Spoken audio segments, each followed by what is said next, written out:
এমিএছআ mix information YouTube চেনেলটোৰ নতুন এটা সৰু ভিডিঅ'লৈ আপোনালোকক স্বাগতম জনাইছোঁ।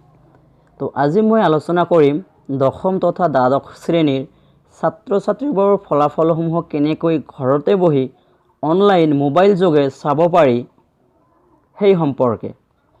তো ছাৰ বাইদেউ তথা ছাত্ৰ ছাত্ৰীসকল ৰিজাল্টছৰ কাৰণে আপোনালোকক বহু দূৰ দূৰণি তথা বজাৰ ঘাটত যাব নালাগে, ঘৰতে বহি result along with marksheet download কৰিব পাৰিব।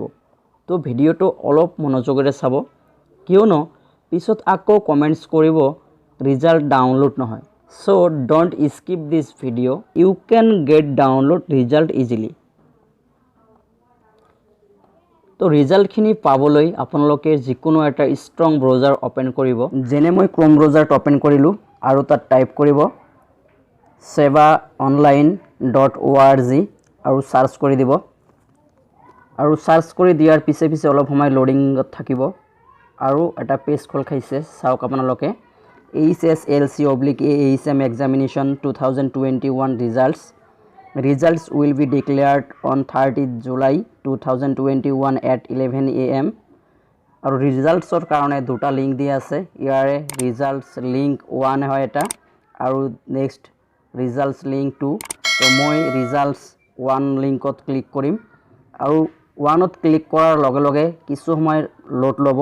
আৰু এইবুলি কিন্তু আপোনালোকে জানে যিহেতু ছাত্ৰ ছাত্ৰীহঁতৰ মাৰ্কশ্বিট নাই, তাৰ বাবে ৰিজাল্টছটো অলপ আমাৰ বেলেগ ধৰণৰ হ'ব। আমাৰ ৰেজিষ্ট্ৰেশ্যনৰ সহায়ত ৰিজাল্টখিনি কালেক্ট কৰিব লাগিব আৰু ইয়াত দিয়া আছে আমাৰ ৰোল নাম্বাৰ, চেণ্টাৰ নাম্বাৰ আৰু এইখিনি যিখিনি আমাৰ দিয়া আছে সুন্দৰভাৱে তাত ফিল আপ কৰিব লাগিব আৰু ফিল আপ কৰাৰ পিছত ছাবমিট বটনটোত ক্লিক কৰিব লাগিব আৰু ক্লিক কৰাৰ লগে লগে আমাৰ ৰিজাল্টখিনি আহি যাব মাৰ্কশ্বিট সহকাৰে। আৰু এটা কথা, ৰিজাল্টখিনি পাবলৈ যে আমাৰ অকল এটাই ৱেবছাইট হয়তো নহয়, আমাক ৰিজাল্টখিনি কালেক্ট কৰিবলৈ সেৱাই 14টা ৱেবছাইট পাব্লিছ কৰি দিছে আৰু সেই 14টা ৱেবছাইটৰ যিকোনো এটা ৱেবছাইটত গৈ আমি ৰিজাল্টখিনি ডাউনলোড কৰিব পাৰিম। আৰু এই 14টা ৱেবছাইট কি আছিলে মই আপোনালোকক দেখাই আছোঁ। আপোনালোকে নিশ্চয় স্ক্ৰীনত চাব পাৰিছে, this are all website. You can select any one a site and type in a strong browser and easily get download results. If you want, you can take a screenshot these websites. Last, also request to all, if you like this video then like, comment, share and don't forget to subscribe this channel. At last, I always wish to all and all the best.